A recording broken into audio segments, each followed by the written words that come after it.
So dear beloved Sangha, it's such a joy to be together with all of you this evening. Today is the 11th of October in the year 2020, and that's something to celebrate. We've all made it to this day. Over this past weekend, we've been celebrating our Teacher Tay's Continuation Day. We had two groups come up on Saturday. We had an opportunity to share our recollections of being in the presence of such a wonderful teacher through Saturday. And then also today, we had the opportunity to sit together, to share, to walk for Tay, and to build our brotherhood and sisterhood. It was really a beautiful and heart-opening opportunity. And so for me, as for many of us who are watching this talk at the moment, we're sitting in the Southern Hemisphere where spring has come finally and fully. For me, as many of you know, due to the way that I've been traveling before the pandemic hit, I've been living in a seemingly endless winter. So now the flowers are blooming, light is returning, and the cicadas are humming here at Mountain Spring Monastery. Spring has come.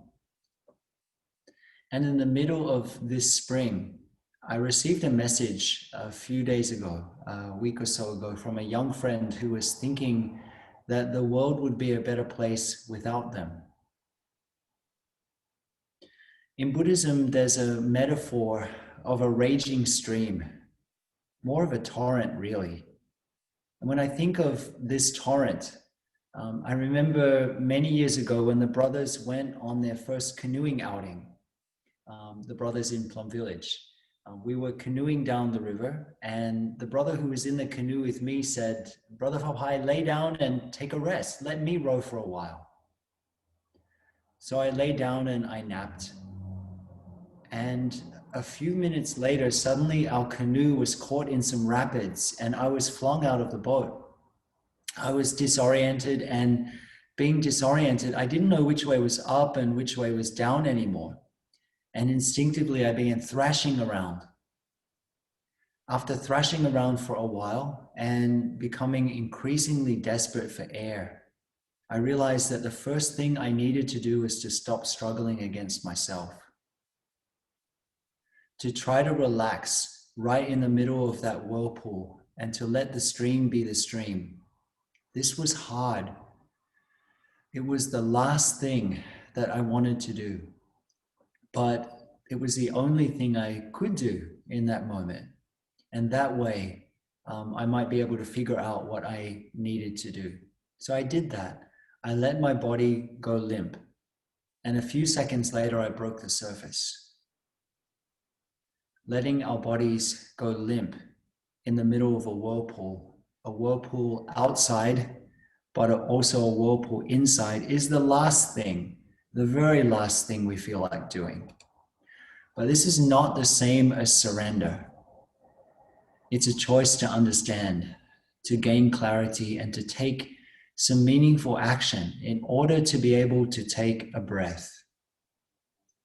For many of us, just the possibility to be able to take a breath, to be able to rest for even a moment, can seem like an incredible luxury when it seems like the whirlpool, the raging torrent of individual and collective dukkha, pain, anger, violence, discrimination, self-hatred, and shame are present everywhere.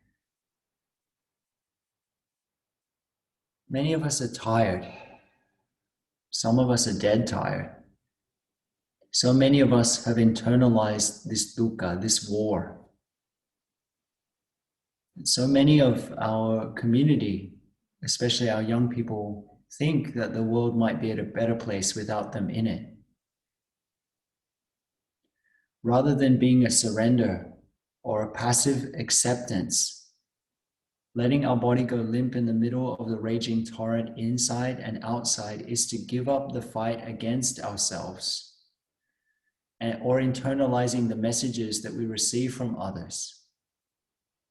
and to acknowledge our capacity to kick out and to swim forward in the direction that the insight that we all carry in our body leads us to want to go. And that's a radical act. That's a radical act of self-love, a radical act of you saying to yourself, I love you, I'm here for you, I can do this. I can take another step. Because there are many moments, too many moments to count, in which it might seem that it's not possible to take another step. But then you do. And then you take another one and another one. Because that's what a practitioner does. That's what a warrior does. That's what a hero does. And anyone who embarks on the path of practice is a hero. In Buddhism, we speak of this raging torrent within and around that is flowing in one direction, and that our job as practitioners, in a sense, is to swim against that stream, against that current. We're invited to swim against the stream. In fact, in some way, it's our place of real work, our place of insight and healing, and also, in a sense, it's a place of power.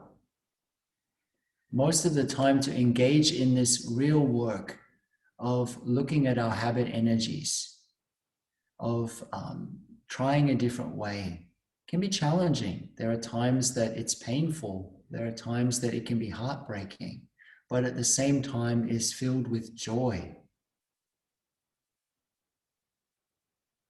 Sometimes there can even be the question, especially when we see a lot of discrimination, a lot of hatred, a lot of anger directed towards us, of why we need to be the ones to do the majority of the healing work, or who appear to do the majority of the healing work. Why don't others do some of the work from time to time?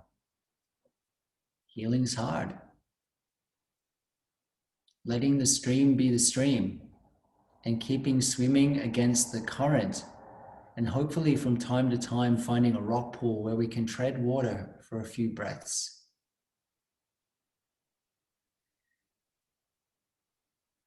We can engage in this as a kind of war, thrashing about, but we're just going to tire ourselves out and we won't get that far. Or we can soften our body, our heart, and relentlessly keep moving forward. Lately, I've been thinking that if there's one word in the English language that I would choose to describe a meditator, it's relentless. The definition of relentless is continuing in a determined way without interruption. That's really the heart of the practice, isn't it? To continue in a determined way without interruption. In fact, our teacher Thay used to describe our practice using a Vietnamese phrase, Mien Mok. It means continuous. In 2020, I've started to use the word relentless, continuing in a determined way, in a way full of aspiration and direction, without any interruption. To be a relentless practitioner means not to settle for what other people tell you or what you tell yourself. Because I think what we tell ourselves is often a lot more. Those messages are often a lot more than the messages we receive from others. To be continually exploring new aspects of ourselves and of life, of moving forward, of not getting stuck in a rut. And this is the very definition of courage, the very definition of relentless. This is getting real. This is being relentless. I will not give up. I won't betray myself into small comforts, mistaking them for real security. I'm willing to question all of my assumptions and beliefs, the ways I do things, and the things I hold dear, being willing to set out on, to embark on, and remain on for the whole of our lives, this journey of discovery of what the world is, of what we are, and what our real situation is. It means not to run away, even when we discover truths about ourselves or about the world that are inconvenient. Inconvenient because those discoveries might be against the stream of what this round of dukkha, this round of samsara tells us, or society tells us should be the norm. But being willing to show up for what is there, regardless of what it is. It's the very foundation of meditation practice. It's the very basis of a meaningful spiritual life. To me, a real spiritual life is a continual practice of exploring who we really are, and also being absolutely authentic to that discovery. This is not easy, but again, it's incredibly joyful. The practice of meditation has so many fruits, but one of the most important is that as we develop this capacity for showing up for the breath, showing up for a step, for an emotion, for another person, for the world, or for this ever-changing experience that we call ourselves, we learn not to be afraid anymore. Because any meaningful discovery, any real insight will hopefully shake our preconceptions. If an insight arises and we have a feeling like, oh yeah, I knew that already, it's probably not an insight that's going to bring us to the other shore. Let's have a sound of the bell.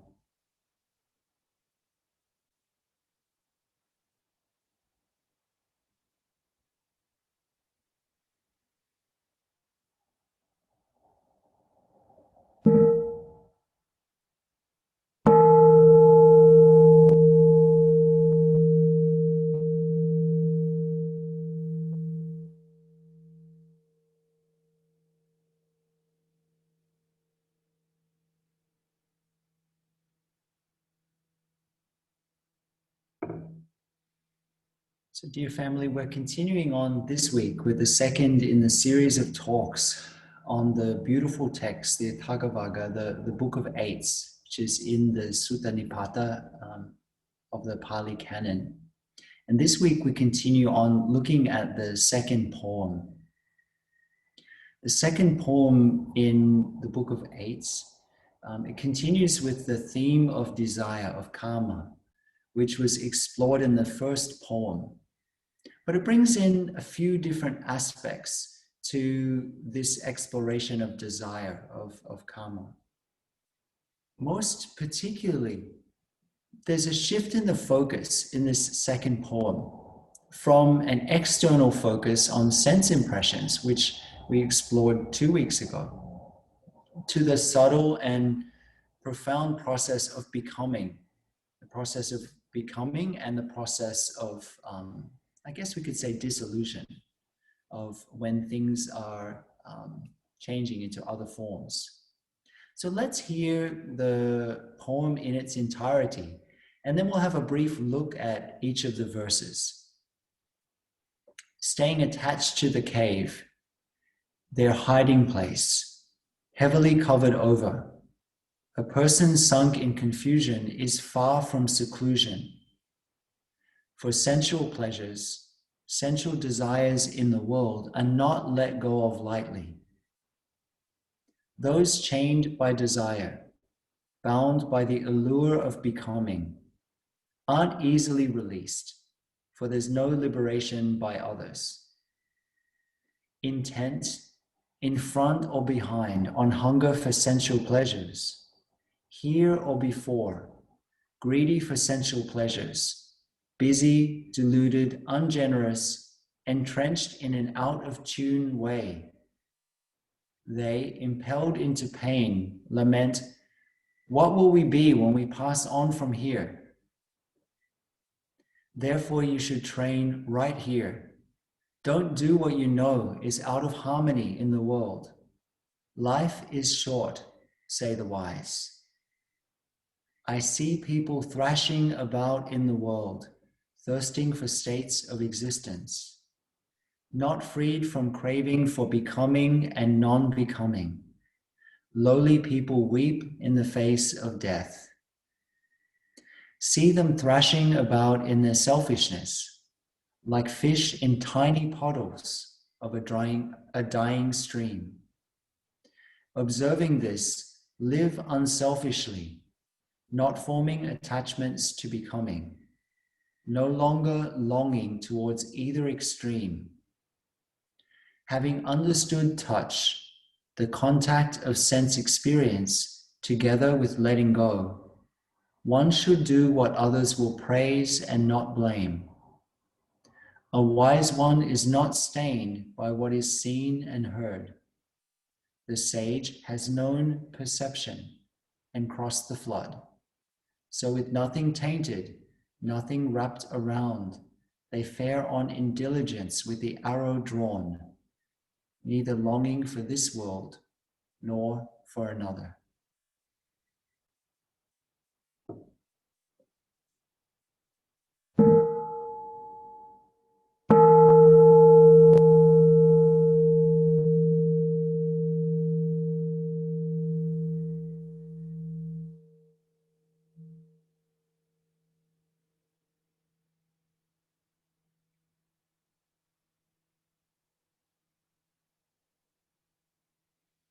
So I hope you're sharing my delight with this text that we're working through. It's very direct and at the same time incredibly profound.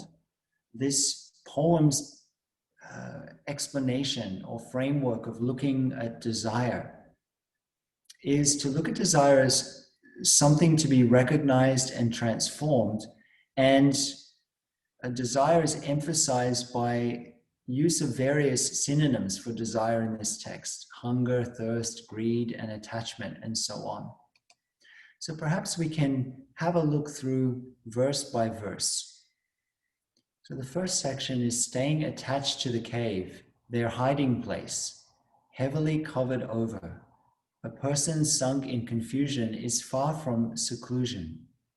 For sensual pleasures, sensual desires in the world are not let go of lightly.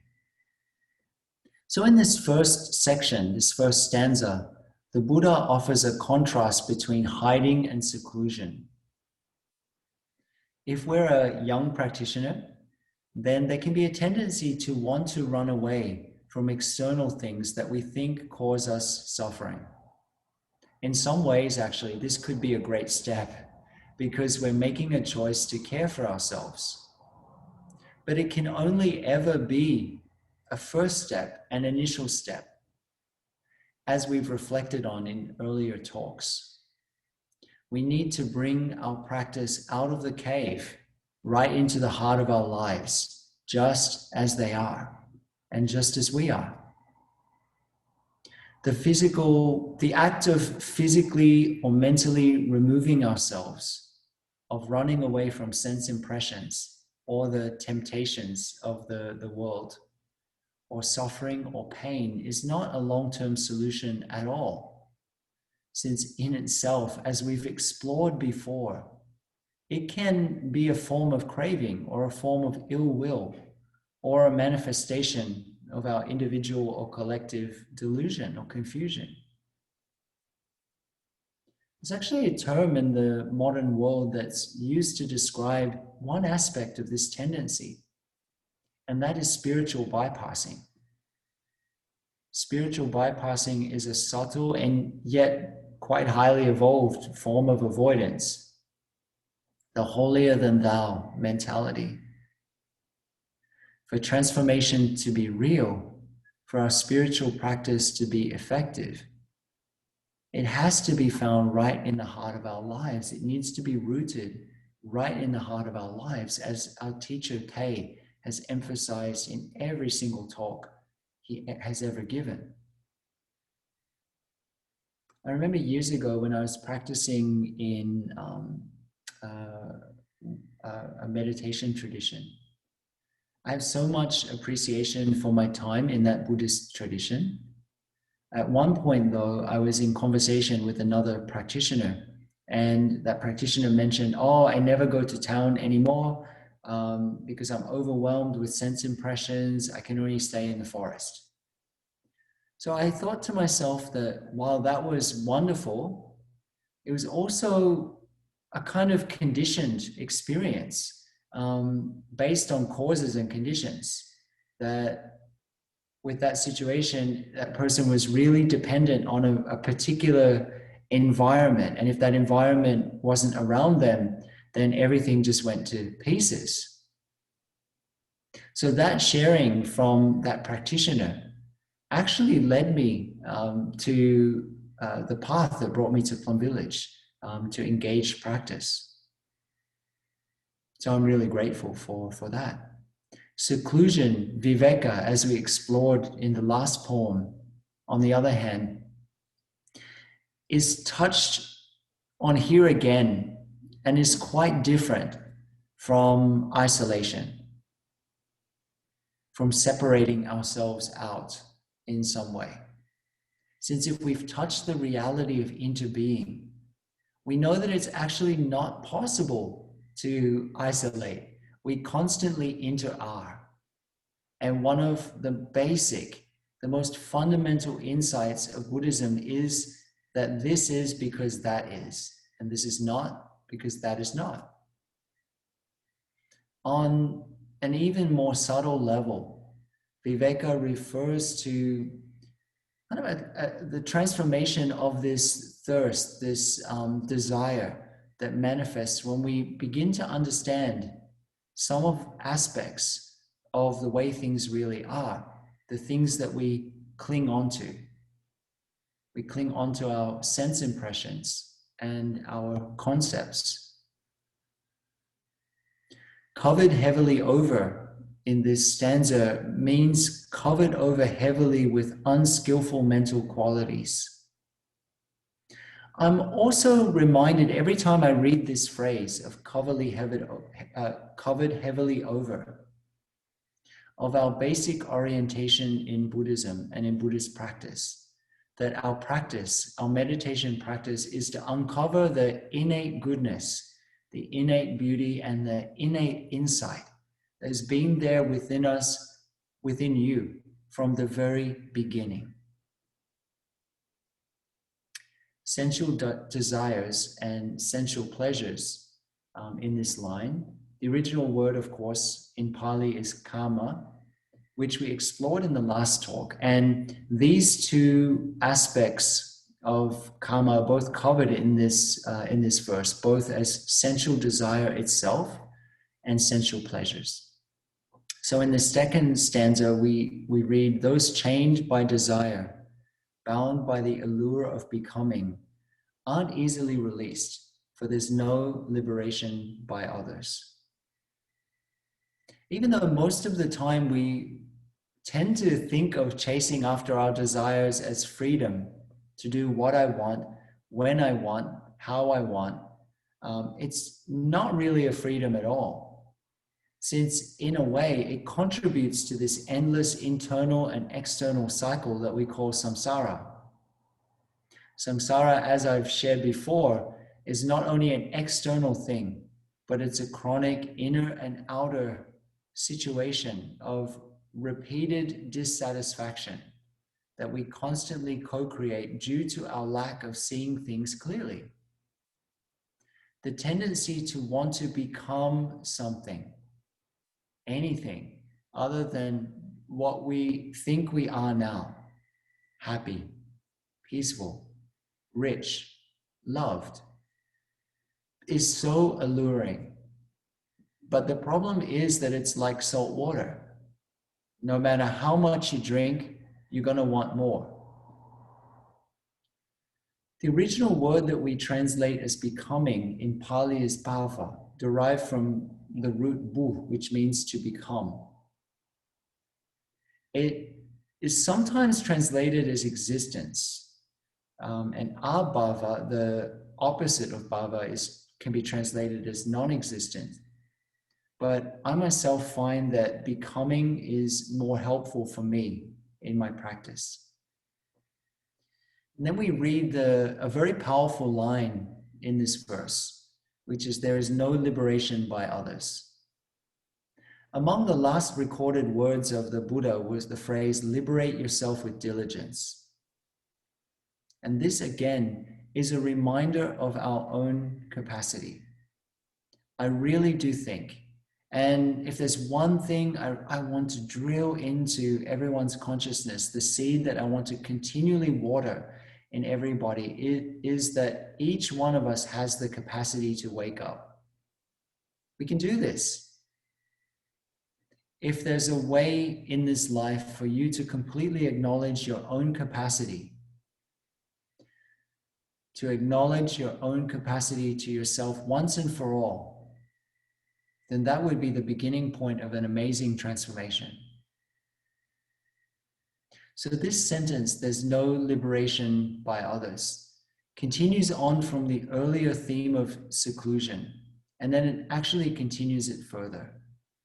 On the one hand, it's a reminder that it's we ourselves who need to see our situation and to make steps forward, and that the wise ones, the Buddhas, our great teachers and so on, can only point the way, but we need to walk it ourselves. We need to actually take steps on that path, to actually apply the teachings as best we can in our situation. On the other hand, it's also a reminder that you don't need one more thing. You are enough, more than enough. Nothing outside ourselves can give us what we think we need, since we've had it all along. There's no liberation by others. Others here is not only other people or Buddhas or great spiritual teachers or divine beings and so on. It's also speaking about an other, something other than within ourselves. So it's always been our birthright. What will it take for us? What will it take for all of us to acknowledge that and then to move forward? Intense, in front or behind, on hunger for sensual pleasures, here or before, greedy for sensual pleasures, busy, deluded, ungenerous, entrenched in an out of tune way. They, impelled into pain, lament, what will we be when we pass from here? In front and behind mean in the past or in the future. In this line, we see a reflection of a teaching that's expanded later in such beautiful discourses as Knowing the Better Way to Live Alone, the Bhaddekaratta Sutta, and other related sutras on our tendency to pursue the past, to pursue the future, and to be swept away by the present. I recommend that text for everybody to read this week, the Discourse on Knowing the Better Way to Live Alone. Perhaps along with another discourse that goes very well together with it, the Elder Discourse. Both of these can be found in the Plum Village chanting and recitation book, Chanting from the Heart. We see another word in this verse that really shouts out to us, and that's the word busy. So it literally means caught up in doing, in thinking that there's something to be done, being pulled here and there outside of ourselves. In the Discourse on the 8 Realizations of Great Beings, which, as everybody knows, I love dearly, we read, there are those who are able to relax, their bodies and minds free from entanglement.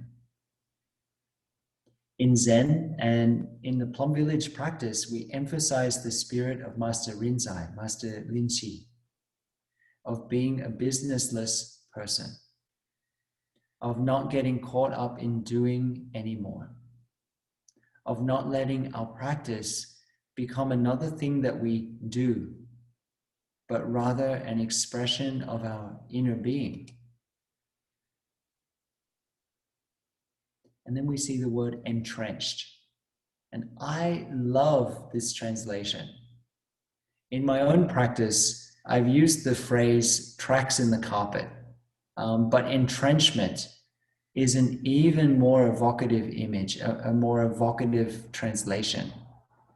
I find it to be very helpful of being so deep down in our comfort zones that we can no longer see anything else anymore. Just like the trenches in the First World War. Can't see over the top. Maybe you can see just a little bit of sky. This week, it might be helpful for each of us to contemplate where am I entrenched in my thoughts, in my actions, and so on. And see if we can identify some of those areas of entrenchment and how they came to be. Let's have a sound of the bell.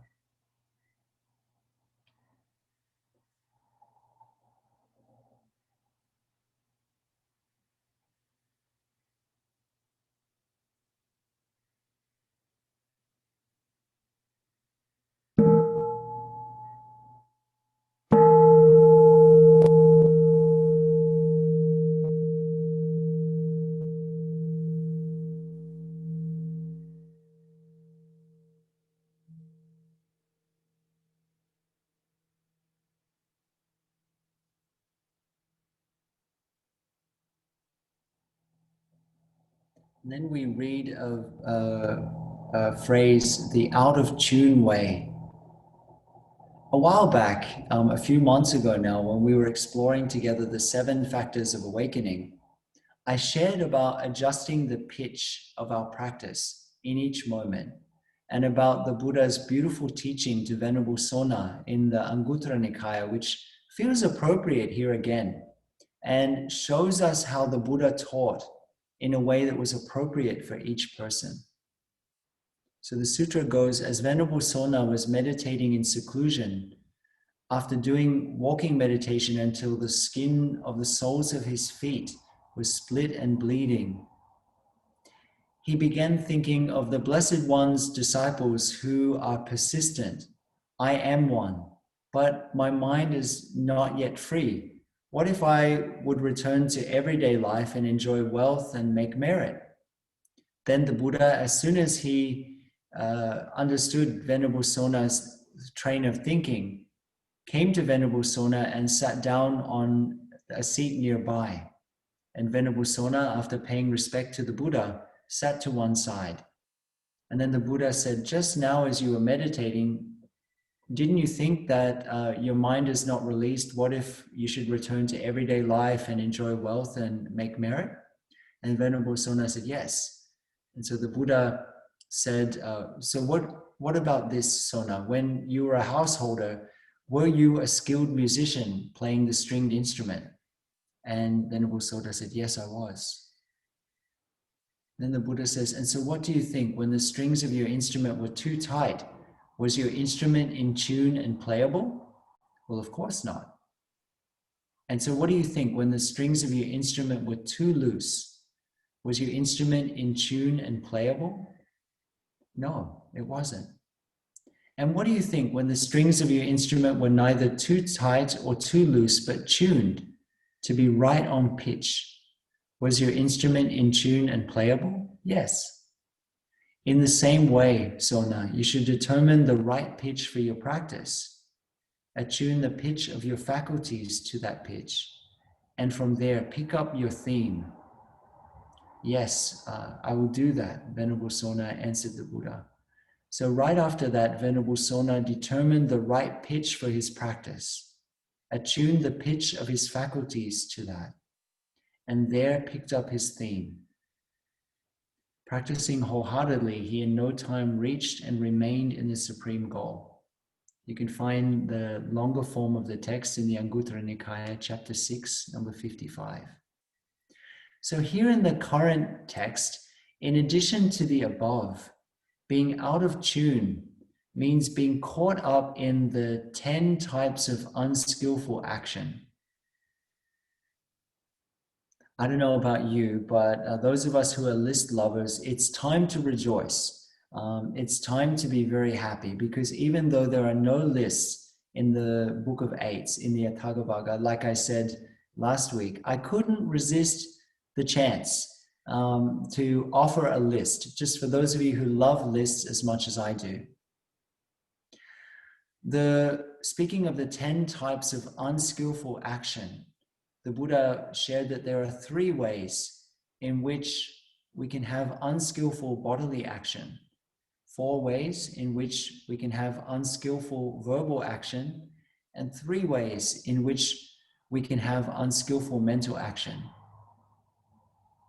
So, unskillful bodily action. These are the 3 unwholesome bodily actions.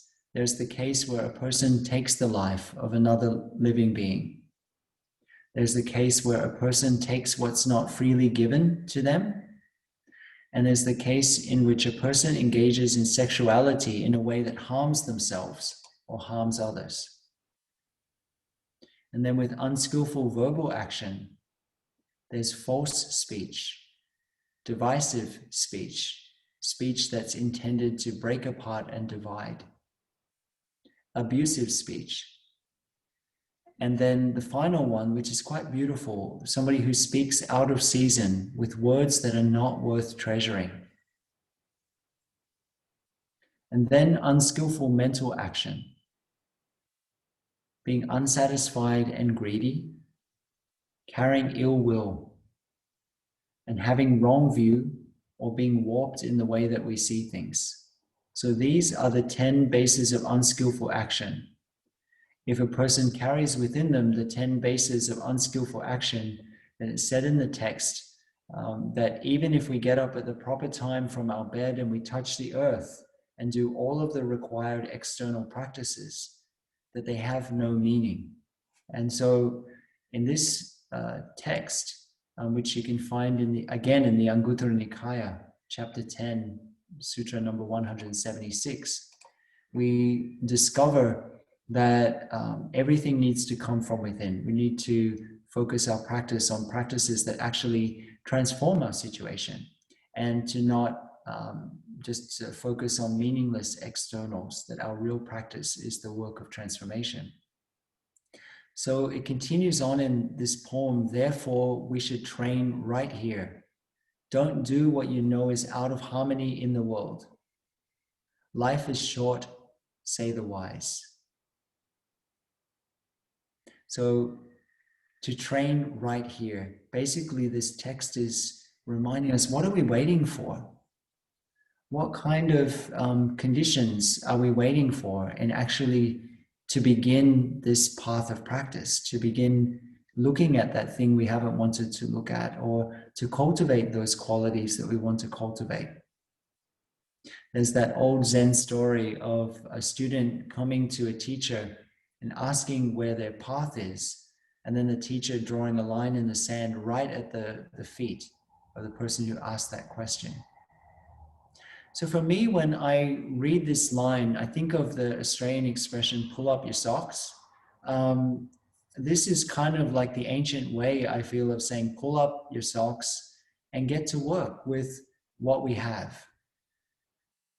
There's no perfect moment, that this is the very moment, right where we are. And when I use the word work, please remember what Tay shared with us, that it's not hard labor. Spiritual work is very different to hard labor. It shouldn't be a struggle in the usual sense. It should be a delight, something that's enjoyable. It becomes a delight to let go of something that when we realize that it causes us pain.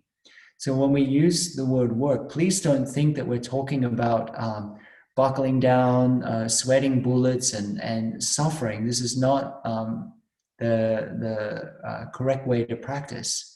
In fact, our practice needs to be beautiful in the beginning, the middle, and the end, an absolute delight. In Plum Village tradition, we have this verse that we wake up with each morning, 24 brand new hours. In fact, we're not guaranteed 24 hours. One of these days, perhaps very soon, we'll wake up one morning and it'll be our last day.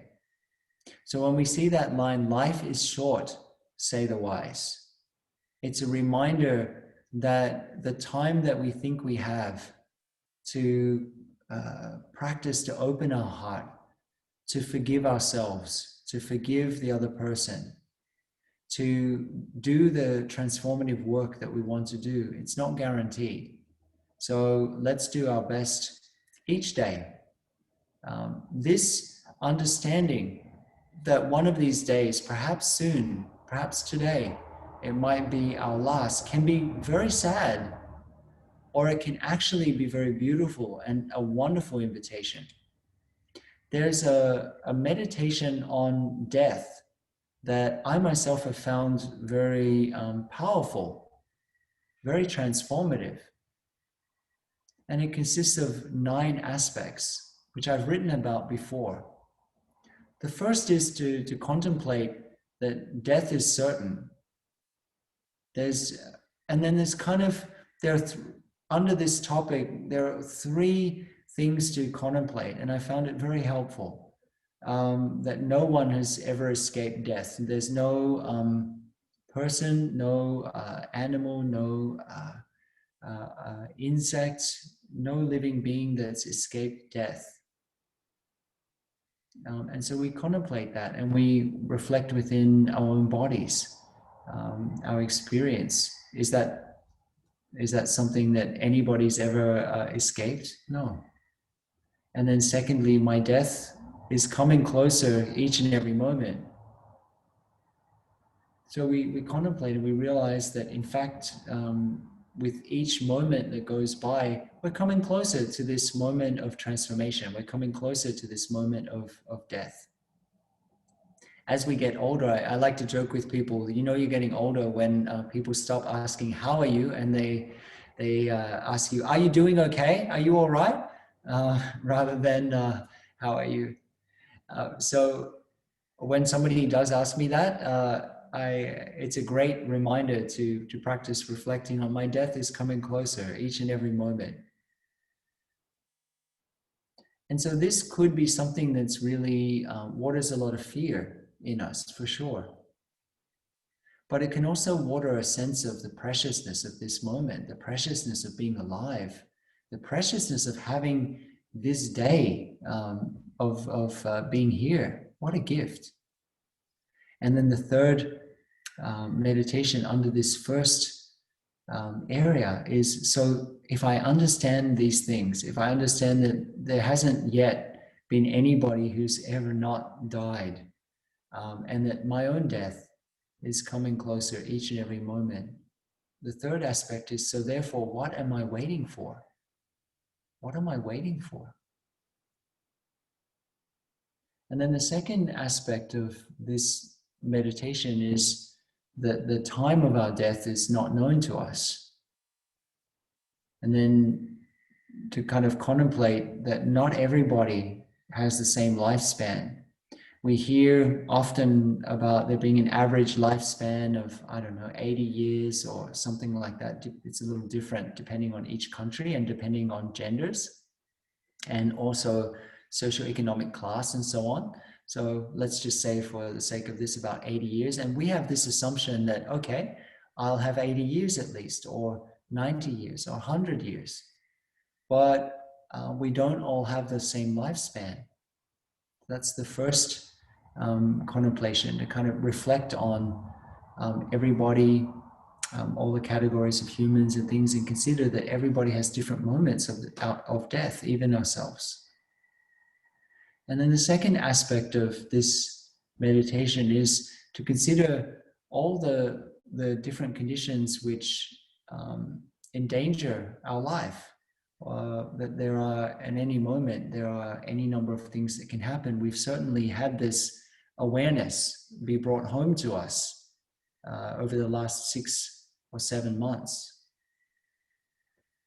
And then third, that our body is quite fragile. It can appear quite strong, but in fact, the fact that we have a body in good condition and everything, it's actually a fragile and miraculous and wonderful thing. And then the third aspect of this meditation is to reflect on the aspect at the time of my death, will the following things be useful to me? My possessions, my money, my status, and my opinions? Or will my friends or my body, will those things be useful for me at that moment? And then to kind of ask ourselves and to look into what will be useful.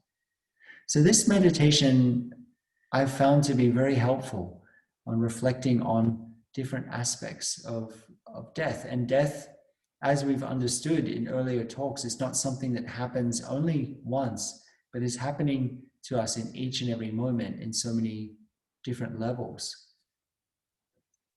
So the poem continues on, I see people thrashing about in the world, thirsting for states of existence, not freed from craving, becoming, and non-becoming. So throughout this text, there's the repeated framework that this sense of clinging, this sense of holding on to something, it's caused by craving. And that craving, that continual sense of lack, that continual search for something is arising out of ignorance, arising out of not seeing our situation and the situation of the thing that we're running after clearly. And that as a practitioner, our practice is to let go, to leave behind the tendency to build a foundation of transforming our tendency towards becoming or getting rid of something. So most of us will be aware of the teaching of interdependent co-arising, and will notice that these three factors in this order form a part of that larger teaching.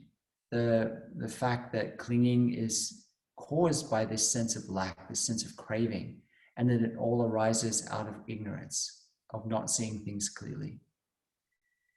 And we mentioned this in the talk on the development of right view, right understanding as the first factor, and the continuing factor of the Noble Eightfold Path. In fact, in the series on the Four Noble Truths, I shared the point that jati, birth, refers not only to physical birth, and that death doesn't refer only to physical death, but to each and every arising and passing away in each moment, on all levels, thoughts, words, actions, and so on. These are called states of becoming. And we cling to them madly. In fact, when we cling, what we actually cling onto are our perceptions and our concepts about things, not really the things themselves. And this is a really important point to contemplate, that we cling to our perceptions and notions about things, not actually the things themselves. Then the poem continues on, lowly people weep in the face of death. See them thrashing around in their selfishness, like fish in tiny puddles of a drying stream. Observing this, live unselfishly, not forming attachments to becoming, no longer longing towards either extreme. Lowly here is not a person considered lowly because of birth, but a lowly person is a person who doesn't see clearly, especially not seeing the impermanent nature of everything, that everything is subject to birth and is dying in each and every moment, thrashing about. So in the context of this verse, in this poem, those of us who are caught up in this thirst for becoming or non-becoming, for existence or non-existence, are described as thrashing about, which is an idea that is followed by a powerful metaphor of fish flailing around in shallow water. This sense of there's no real relief here, this sense of being lulled into a false sense of security. There's a little bit of water for the fish to swim around in, to thrash around in at this moment in time, but it's rapidly drying up. It won't be there forever. So this shallow and rapidly drying up water that people struggle in is called selfishness in the text, but it actually refers to our constant tendency towards selfing, to make it all about us, our concepts of what is me or mine. Even to the point of looking at the way we view our spiritual path, my spiritual path, my transformation, my peace. This wonderful text, the Book of Eights, keeps reminding us to look at what we keep clinging to on all levels. And that the way we mistake it for real security, when it's anything but that. We walk our path as it opens itself to us in each moment. But we don't get caught up in too many ideas or concepts about it. If we do that, then rather than being a radical process of transformation, it can be a manufactured idea. So according to the commentary, either extremes here, it has several possible meanings: past and future, name and form, sense objects and sense impressions, self, non-self, or states of becoming and not becoming. But most importantly, rather than getting caught up in those concepts, most importantly, it's a reminder to each of us that Buddhism is always centered on the middle way, on the path right down the middle between extremes. Let's have a sound of the bell.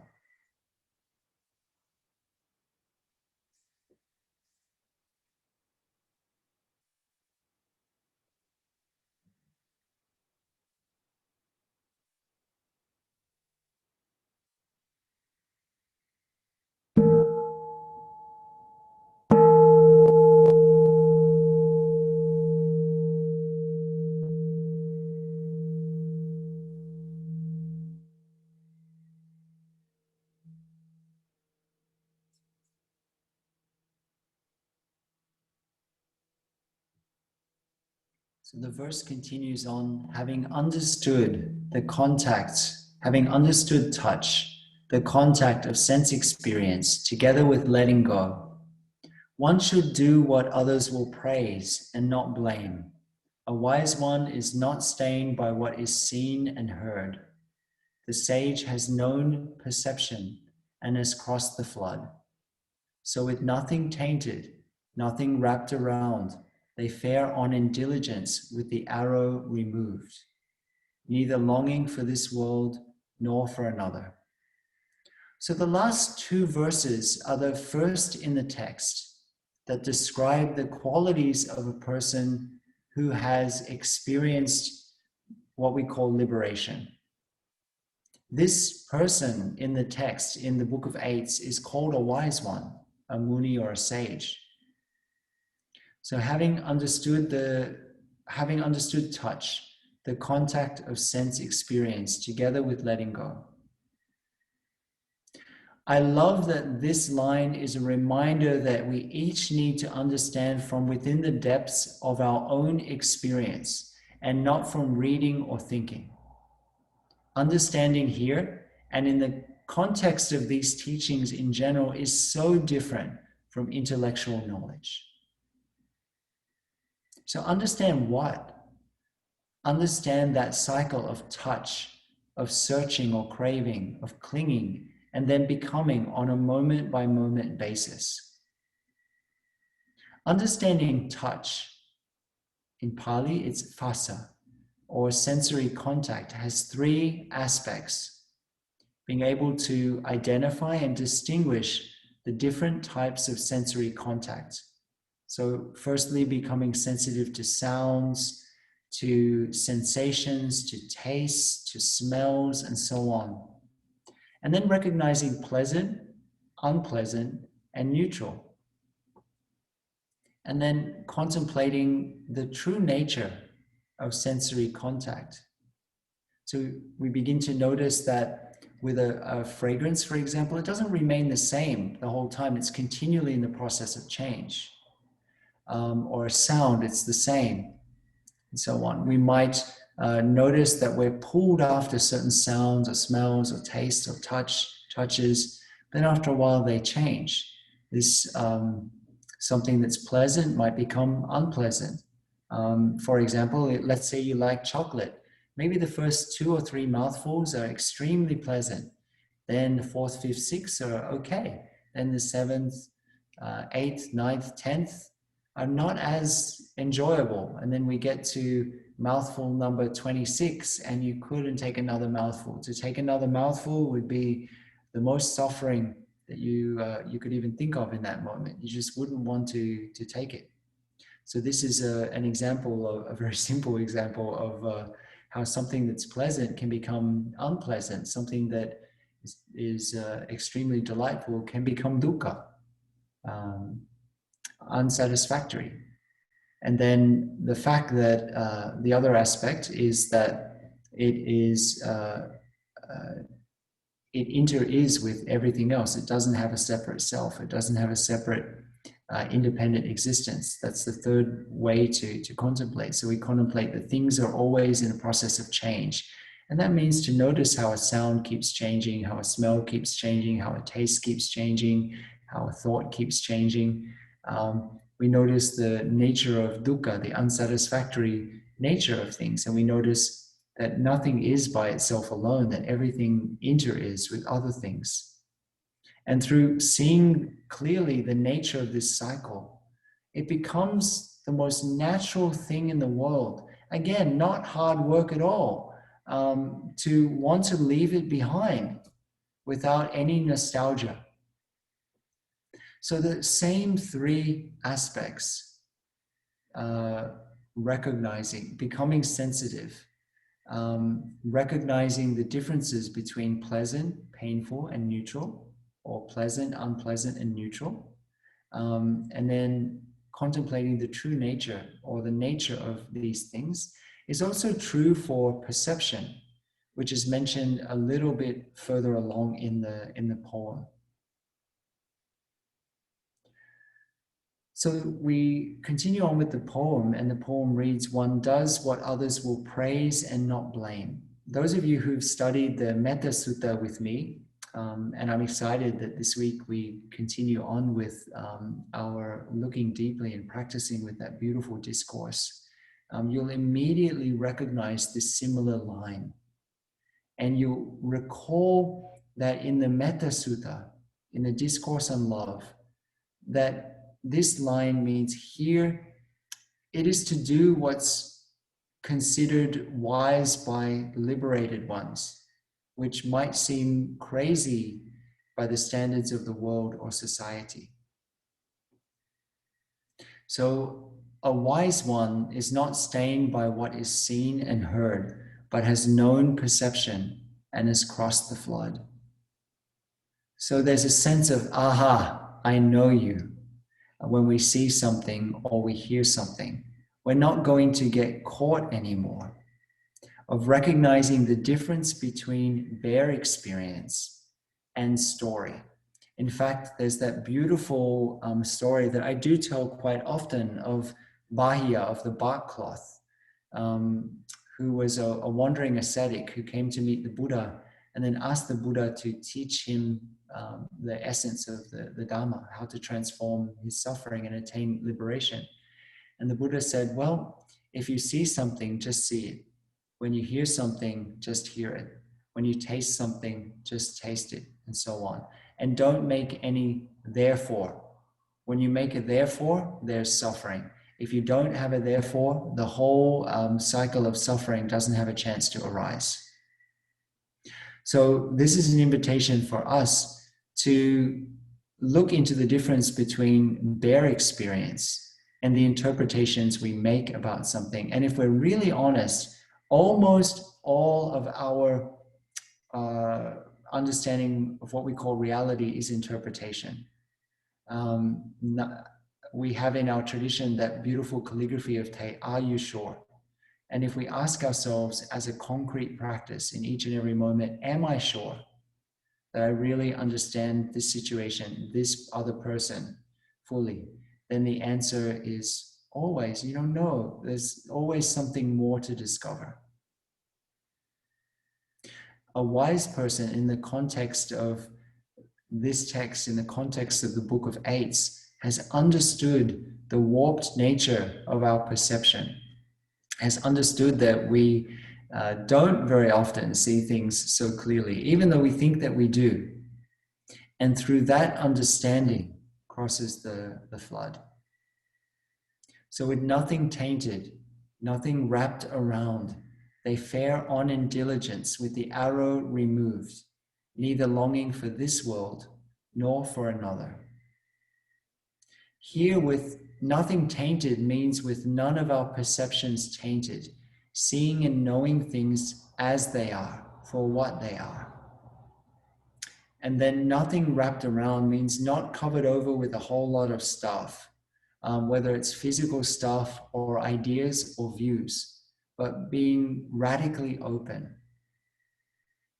We can also see this phrase as a reflection of a phrase that's really early in this particular poem, which is being covered over with unskillfulness. So here we have the counterbalance, being not covered over with unskillfulness. So we continue on our journey against the stream with the arrow removed. The metaphor of the arrow, it represents the deep pain that is actually there, this existential pain that we have when we just keep chasing after the objects of our desire, or the perceptions we have of the objects of our desire, because they can't bring that lasting satisfaction. So there's this sense of deep pain, and it's called the arrow here in this verse.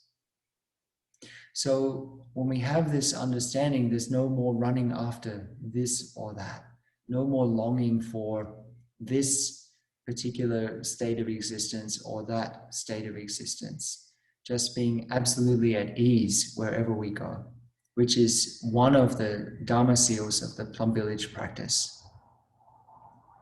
So dear family, this verse, this poem, as you can see, is incredibly rich and deep.